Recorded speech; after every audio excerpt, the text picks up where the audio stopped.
இந்த வாரம் 3 இன்ட்ரெஸ்டிங்கான வெபினார் கண்டக்ட் பண்ணுறாங்க. 10 மணிக்கு மார்க்கெட்ஸ் ஆர் சேஞ்சிங், இஸ் யார் இன்வெஸ்ட்மெண்ட் ஸ்ட்ராட்டஜி கீப்பிங் அப்?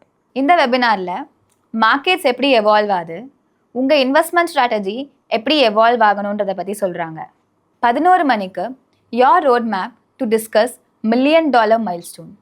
இந்த வெபினாரில் உங்கள் $1 million மைல்ஸ்டோன் எப்படி ரீச் பண்ணணும் அப்படின்றத பற்றி சொல்லுவாங்க. 12 மணிக்கு most investors stay consistent with SIPs, but very few know how to truly scale their mutual fund portfolio. இந்த வெபினாரில் எப்படி smart investors market correction use பண்ணுறாங்க, எப்படி SIP ஸ்டெப் அப்பும் அசெட் அலோகேஷனும் ஒர்க் ஆகும், அண்ட் டைம்லி போர்ட்ஃபோலியோ டெசிஷன்ஸ் எப்படி long term wealth create பண்ணும் அப்படின்றத பற்றி டிஸ்கஸ் பண்ணுறாங்க. இந்த 3 வெபினார் ஜாயின் பண்ணுறதுக்கு லிங்க் டிஸ்கிரிப்ஷனில் இருக்குது. Never miss a chance to learn something new.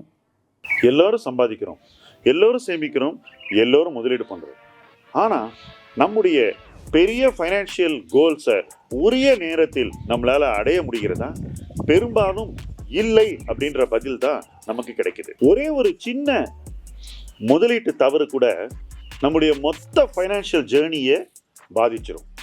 1 கோடி என்ற இலக்கை அடைய நினைக்கிறவங்க சரியான முதலீடு பண்ணுறது மட்டும் முக்கியம் இல்லைங்க, தவறுகளை அறவே தவிர்க்க வேண்டிய ஒரு கட்டாய தேவை நமக்கு இருக்கு. அதுக்கு தேவை சரியான கைடன்ஸ். இந்த கைடன்ஸை தான் நாம ஜூன் 6ஆம் தேதி நடக்கிற இந்த வெபினார்ல உங்களுக்கு கொடுக்க போறோம். 1 கோடி என்ற இலக்கை எப்படி அடையலாம், முதலீட்டு தவறுகளை எப்படி தவிர்க்கலாம், சரியான முடிவுகளை தொடர்ந்து எப்படி எடுக்கலாம், இதை பத்தி எல்லாம் நாம பேச போறோம். ரெஜிஸ்டர் பண்ணுங்க. வாங்க ஜூன் 6ஆம் தேதி பேசி இதை அடுத்த கட்டத்துக்கு கொண்டு போவோம். இலக்கு 1 கோடி, உங்களால் முடியும்.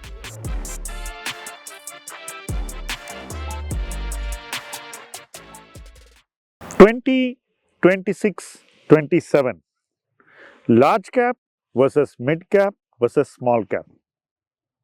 எங்கே இன்வெஸ்ட் பண்ணுறது நமக்கு சேஃப்டி, எங்கே இன்வெஸ்ட் பண்ணால் நமக்கு பெஸ்ட் ரிட்டர்ன் கிடைக்கும், நம்ம கிட்ட இருக்கக்கூடிய கொஞ்சம் பணத்தை ஒரு வருஷம் பூரா இன்வெஸ்ட் பண்ணும்போது எப்படி இன்வெஸ்ட் பண்ணோம், இந்த 3 ஏரியாவில் நம்முடைய தேர்வுகளை எப்படி அமைத்து கொள்ள வேண்டும், எவ்வளவு பணம் எந்த ஏரியாவுக்கு போகணும், இதுதான் இன்னைக்கு இன்வெஸ்டர் முன்னாடி இருக்கக்கூடிய மிகப்பெரிய சேலஞ்ச். 2 வருஷம் முன்னாடி கேட்டாக்கா சிம்பிளாக சொல்லியிருப்பாங்க, எதுவும் ஆனால் பணத்தை பிரித்து கொஞ்சம் மிட் கேப்பில் போடு, கொஞ்சம் ஸ்மால் கேப்பில் போடு, போதும். ஆக்சுவலாக 2 வருஷம் கழித்து பார்க்கும்போது இந்த ஸ்ட்ராட்டஜி மியூச்சுவல் ஃபண்ட் லெவலில் ரொம்ப மோசமாக இருக்குது அப்படின்னு நான் சொல்ல மாட்டேன்.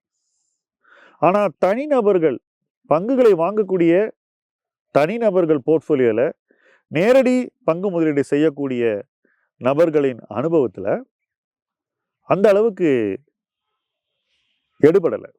இது ஏன் அப்படின்ற கேள்வியை நம்ம கேட்டுதான் ஆகணும். அதே போல இந்த 2 வருஷம் முடிந்தும் கூட பெருவாரியான முதலீட்டாளர்களுக்கு இந்த 2 இடத்தை தவிர வேற எந்த இடமும் முதலீட்டுக்கு உகந்ததாக தெரியவில்லை. Small cap, mid cap. இப்போ ஸ்மால் கேப்புக்கு கீழே மைக்ரோ கேப்னு ஒன்று இருக்கு. அந்த மைக்ரோ கேப் தான் வளர்ந்து நாளைக்கு ஸ்மால் கேப்பாக வரப்போகுது. மிட் கேப்புக்கு மேலே லார்ஜ் கேப் இருக்கு. லார்ஜ் கேப்லையும் யாருக்கு இன்ட்ரெஸ்ட் இல்லை. என்ன ரீசன்னாக்கா, லார்ஜ் கேப் நிறுவனங்கள் வருவாய் வளர்ச்சியிலையும் சாஃப்ட் க்ரோத் தான் கொடுக்குறாங்க, ஸ்லோ க்ரோத்.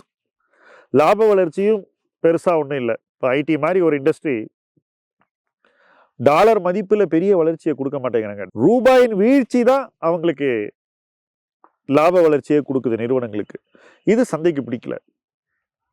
ஸோ அந்த பக்கமும் போக விரும்பலை, வளர்ச்சி இல்லை அப்படிங்கிறதுக்கு.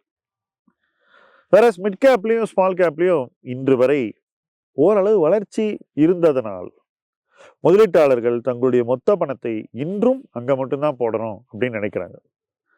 பட் இதில் சிக்கல் என்னன்னா, நிறுவன மதிப்பு. இன்னைக்கு நாம் இந்த வீடியோ எடுக்கிற நேரத்தில் லார்ஜ் கேப் ஐடி டாப் கம்பெனிஸினுடைய PE ரேஷியோ 15க்கு வந்துருச்சு. நான் 30 இருக்கும்போது அதை பற்றி நெகட்டிவ் வியூ சொல்லிக்கிட்டு இருந்தேன். 30 +or-2 வச்சுக்கோங்க. அந்த PE இருக்கும்போது நான் நெகட்டிவாக சொல்லிகிட்டு இருந்தேன். 24, 25 அந்த ரேஞ்ச் இருக்கும்போதே நாங்கள் நிறைய வெளியே போயிட்டோம். ஆனால் நெகட்டிவ் வியூ அப்படிங்கிறது எதுவரை? இன்னைக்கு 16 பி 15 பி இருக்கு.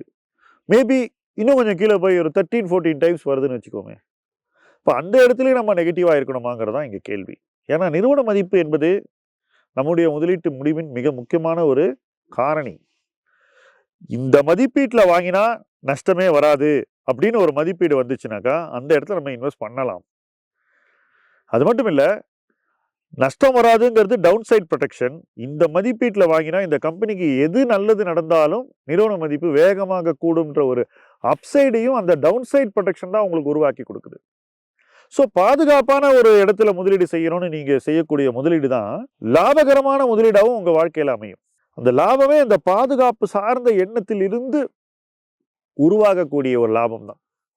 இதை இன்வெஸ்டர்ஸ் மிட் கேப்ல கொஞ்சம் கூட மதிக்கிறது இல்லை, ஸ்மால் கேப்ல மதிக்க மறுக்கிறாங்க. அங்க என்ன பண்றாங்கன்னு கான்ட்ராஸ்டா சொல்றேன். அங்க என்ன பண்றாங்கன்னா என்ன விலையில வேணா வாங்கலாம் அப்படின்ற ஒரு மைண்ட் செட்ல இருக்காங்க. கிட்டத்தட்ட லார்ஜ் கேப்ல இதே தப்ப 10-20 வருஷம் முன்னாடி இன்வெஸ்டர்ஸ் பண்ணியிருக்காங்க. ஆனா அது வேற செட் ஆஃப் இன்வெஸ்டர்ஸ். இன்னைக்கு ஸ்மால் கேப்ல மிட் கேப்ல கண்மூடித்தனமாக இந்த தப்பை செய்யக்கூடியவங்க வேற செட் ஆஃப் இன்வெஸ்டர்ஸ். இவங்க இந்த அனுபவத்தில் இருந்து பக்குவப்படுவார்கள். பட் இப்படிப்பட்ட ஒரு அனுபவத்துக்கு நம்ம தயாரா இருக்கோமான்ற கேள்வியை தான் ஒரு முதலீட்டாளனா நீங்க உங்களுக்கு கேட்டுக்கணும். ஏன்னா யூ ஆர் ஓவர் பேயிங்.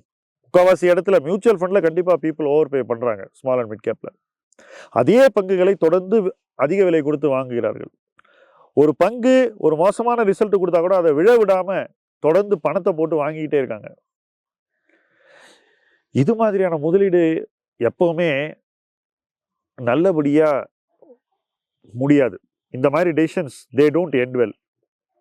இது எனக்கு அனுபவ ரீதியா தெரியும். பட் இதை சொல்லும் போது நம்ம ஏதோ இன்னொருத்தர் வச்சிருக்கிற முதலீடு தோக்கணும்னு சொல்றோம் அப்படின்ற ஒரு தவறான புரிதல் பல பேர் மைண்ட்ல வருது.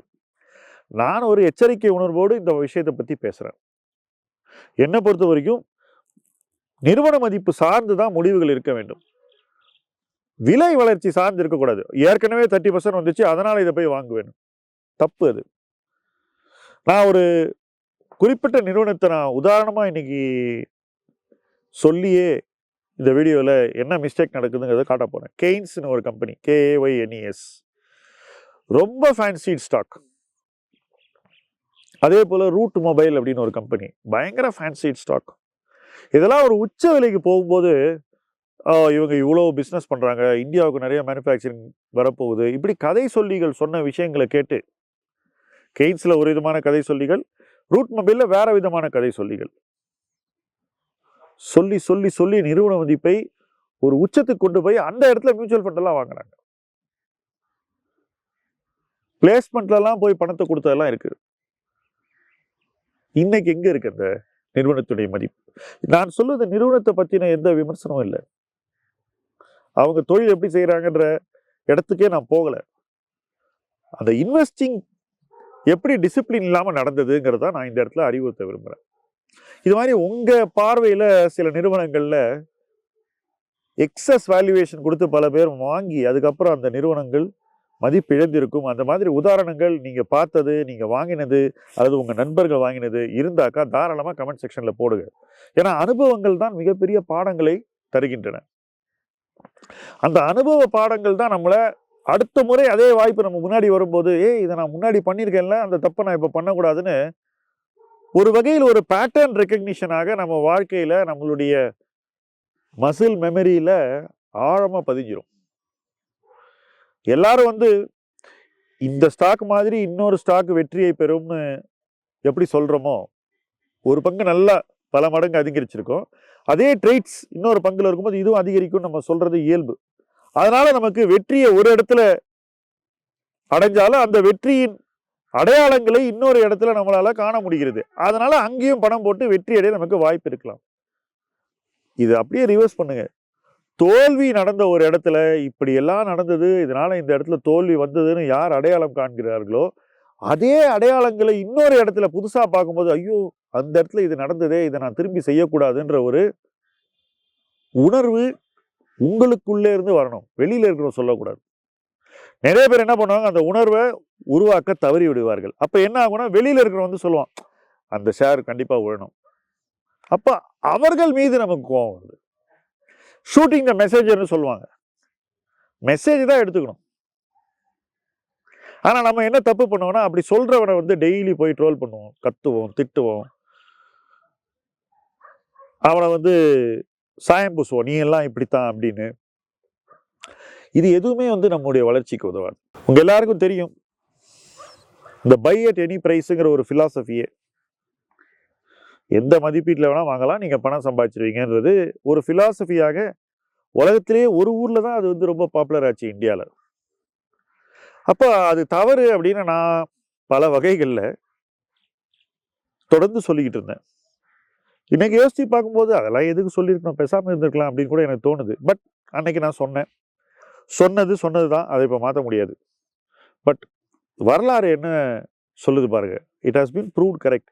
அப்போ எந்த விலையிலையும் நீங்க வாங்கலாம்னு சொன்ன நிறுவனங்களை பற்றின விமர்சனம் இல்லை, அதை சொன்ன நபரை பற்றின தனிநபர் விமர்சனம் இல்லை, அந்த முதலீட்டு கொள்கையை நம்ம தீவிரமா எதிர்க்கிறோம். நீங்க எல்லாருமே அரசியல் கொள்கையில இவ்வளவு ஸ்ட்ராங் வியூ எல்லாம் வச்சிருப்பீங்க, நல்லது. அதே போல உங்களுக்கு ஏதாவது ஒரு முதலீட்டு கொள்கை இருக்கான்னு உங்களை கேட்டு பாருங்க. ஏன்னா இன்னைக்கு லார்ஜ் கேப்பா, மிட் கேப்பா, ஸ்மால் கேப்பா அப்படிங்கிறத நீங்க முதலீடு சார்ந்து, முதலீட்டு கொள்கை சார்ந்து, அந்த மெட்ரிக்ஸோடு, முதலீட்டு அளவீடுகளோடு சிந்தித்து அங்கிருந்தா நீங்க டெசிஷனுக்கு வரணும். கண்மூடித்தனமா நான் இதுல தான் இன்வெஸ்ட் பண்ணுவேன்னு அரசியல்ல இருக்கக்கூடிய அந்த ஐடியாலஜிக்கல் பயாஸ் மாதிரி முதலீட்டில் நம்ம கொண்டு வரக்கூடாது. இதுதான் இன்னைக்கு லார்ஜ் கேப்பா, மிட் கேப்பா, ஸ்மால் கேப்பா அப்படிங்கிற அந்த டிபேட்ல ஃபண்டமெண்டலா இருக்கணும். எந்த சமரசமும் இல்லாம இந்த வேல்யூவேஷன்ல வாங்கினா நான் இவ்வளவுதான் சம்பாதிப்பேன், எனக்கு லாஸ் வரலாம், நான் பண்ண மாட்டேன் அப்படின்ற ஒரு தாட் ப்ராசஸ் உங்களுக்கு வரணும். எந்த பங்கை பார்த்தாலும் இந்த இடத்துல நான் சம்பாதிச்சா என்ன லாபம் எனக்கு கிடைக்கும் அப்படின்ற ஒரு அளவீடு உங்களால செய்ய முடியணும். எப்போ உங்களுக்கு 12% 18% வரைக்கும் வரும்னு தோணுதோ அப்போ நீங்க ஸ்லோவா இன்வெஸ்ட் பண்ணிக்கிட்டே போகலாம். விலை இறங்க நீங்க வாங்கினீங்கன்னா அப்போ உங்க ரிட்டர்ன் வந்து 12 உயர்ந்து 18 கிட்ட போகும், சில நேரத்தில் அதையும் கடந்து போகும். இதுதான் இன்னைக்கு இன்வெஸ்டர் ஃபோக்கஸ் பண்ண வேண்டிய ஏரியா. நிச்சயமா நீங்க ஃபோக்கஸ் பண்ணுவீங்க அப்படின்னு நம்புறேன். உங்க ஃபோக்கஸ் எப்படி இருக்க போகுது அப்படிங்கிறத நம்ம தொடர்ந்து பார்க்க தான் போறோம். அந்த ஃபோக்கஸ் சரியா இருந்துச்சா வெற்றி நிச்சயம். அந்த வெற்றியை நோக்கி இணைந்து பயணிப்போம். முதலீட்டு களம் உங்கள் களம். நன்றி.